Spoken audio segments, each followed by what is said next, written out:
What's up?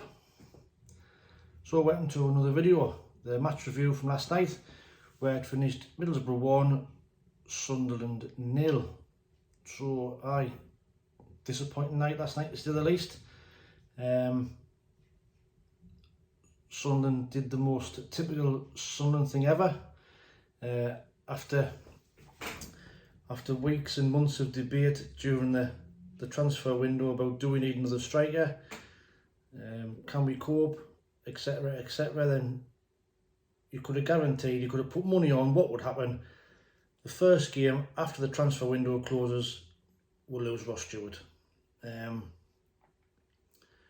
Massive blow, absolutely massive blow. You could see, the players were shell shocked. I think at the start of the game didn't know where they were. It was a flat performance in the first half. To lose your best player 10 minutes before the kick-off, I think any team would struggle. We had to completely change the shape, change the way we played, and it showed in the first half. Having said that, Pritchard takes his probably the best chance of the night. If he converts that, different game. That's the frustrating part. Yes, we lost, and it was a I wouldn't say an awful performance, but definitely a flat performance. And but them at this level, them type of chances you've got to take, and we didn't. They got the goal, but say overall first half, you would say the shape wasn't right. Roberts, for me, wasn't at it. He looks miles off the pace, which is understandable. He hasn't played, but he looked off, massively off it. Sims, again, for me, he's not mobile enough. When you see the work rate that Roscoe puts in compared to Sims, it's chalk and cheese. Nobody getting down the sides. He wasn't closing down. Even for the size of him, for me, he doesn't win enough headers and doesn't challenge for the ball. But having said that, he's still young. He's still developing. But their goal was a lucky goal. It was well worked. But having said that, Luke O'Neill gets a touch on the ball, and as the kid's following through, it just hits his toe and gangs under Patterson's legs for the deciding goal. But mind, they were no better than what we were. They're the ones that are supposed to be challenging up there for the league and being up and around the top two and top six, and they weren't any better than us. So, and that was without our best player. Second half, I thought we improved a lot. I think we kind of got used to the way we were supposed to be playing. I think when Ahmad come on, he looked sharp. Maybe you could have gotten a shot away when he was put through in the second half, when he tried to battle it back to Sims. But maybe you could have gotten a shot away. But overall, his first touch looks good. He looks decent. But then another blow later on in the game, we'll lose Dennis Cirkin. So 2 massive injuries for the team. We might be able to absorb the loss of Dennis Cirkin a little bit better than what we may be for Roscoe, because I think without Roscoe we're going to struggle.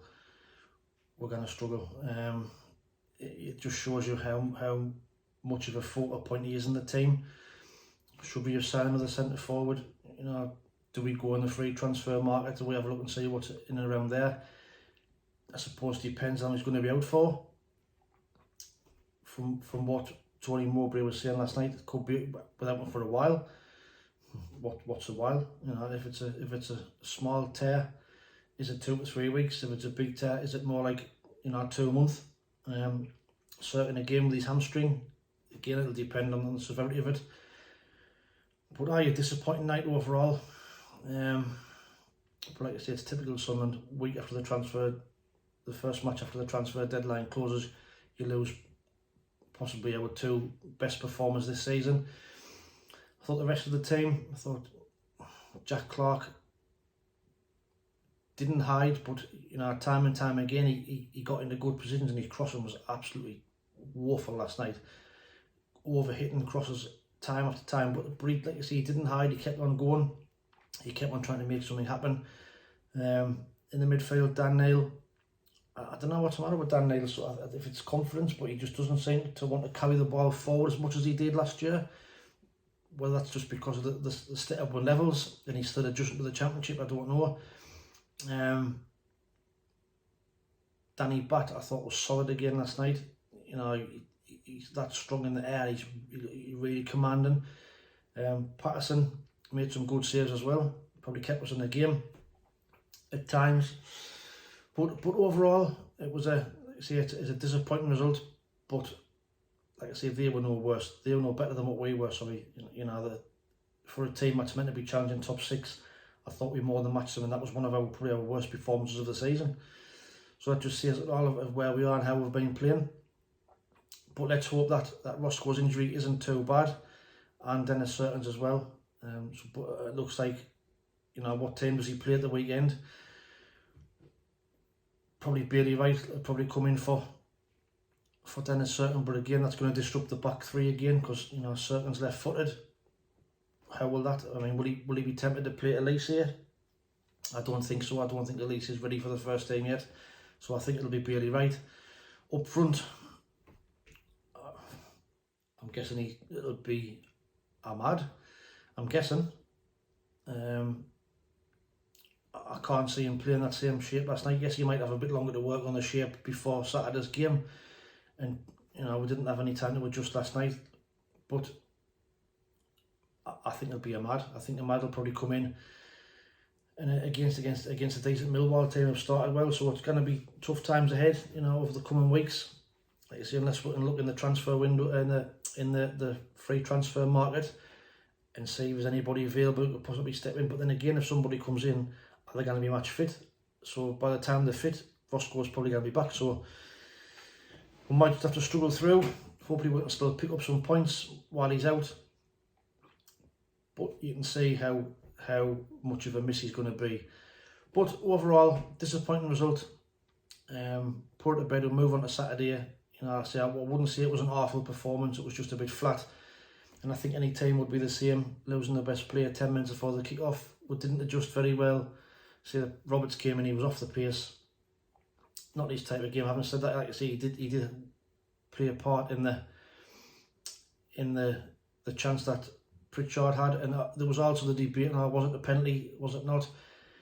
Well, for me, first of all, it was outside the box, so it would have been a free kick. Yes, it was a foul, but I think, looking at it, the way he fell down, the way he went down dramatically, just guns against you. If he just fell naturally, you'd probably get it.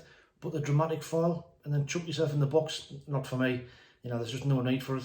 And that was disappointing. Yes, it was a foul, but it didn't help himself with the way he went down.